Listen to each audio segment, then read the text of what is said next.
राजधानी रायपुर में भूमाफियाओं का बोलबाला किस कदर है, ये किसी से छिपा नहीं है। शहर के चारों ओर अवैध प्लॉटिंग, अवैध कब्जा, सरकारी जमीन पर प्लॉट कटिंग, तालाब को पाटकर प्लॉट कटिंग के कई मामले जगजाहिर हैं। और ऐसे में राजधानी रायपुर नगर निगम के जोन 3 अंतर्गत आने वाला विधानसभा रोड में मुख्य सड़क के किनारे जब्बार नाले से लगी हुई जमीन पर पक्की निर्माणाधीन दुकान तैयार हो रही है।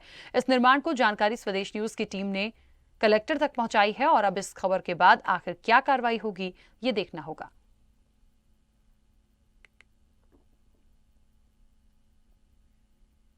इसको मैंने वीआईपी स्टेट और उसके आगे वाले एरिया के लिए मैंने एसडीएम से रिपोर्ट मांगा है। जैसे उनसे रिपोर्ट आएगा हम लोग उसमें नियमित कार्रवाई करेंगे।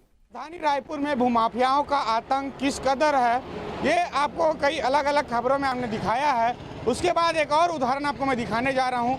ये जो नाला जी यहाँ पर मैं खड़ा हूँ, ये जोन 3 के अंतर्गत आने वाला अशोका रतन से लेकर जो विधानसभा जाने वाली सड़क है और वो जोन 3 के अंतर्गत आता है। जिस तरह से देख सकते हैं ये काफ़ी लंबी चौड़ी यहाँ पर नाला, जो कि कई पुराना यहाँ पर नाला है।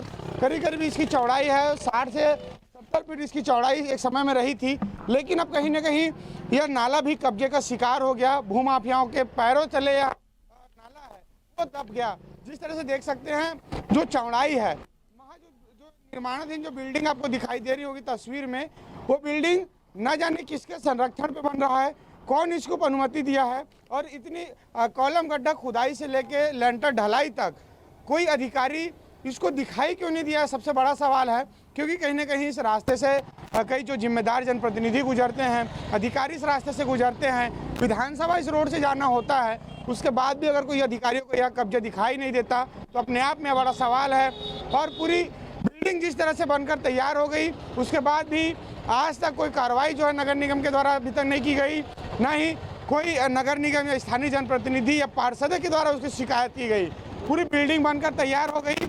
उसके बाद बता दूं, जिस तरह से राजधानी में जल भराव की स्थिति हर बार हमने दिखाए हैं खबरों में, पर जल भराव की स्थिति बनने का सबसे बड़ा कारण यही है कि नाले की जिस चौड़ाई को पाट कर लोग वहाँ पर कब्जा कर रहे हैं, उसको अधिग्रहित कर, उसको कब्जा कर निर्माणाधीन बिल्डिंग बना दे रहे हैं, मकान दुकान बना दे रहे हैं। तो निश्चित तौर पे ऐसे में जल भराव होना लाजमी है। ऐसे भूमाफियाओं पर नगर निगम इस खबर दिखाने के बाद क्या कार्रवाई करती है।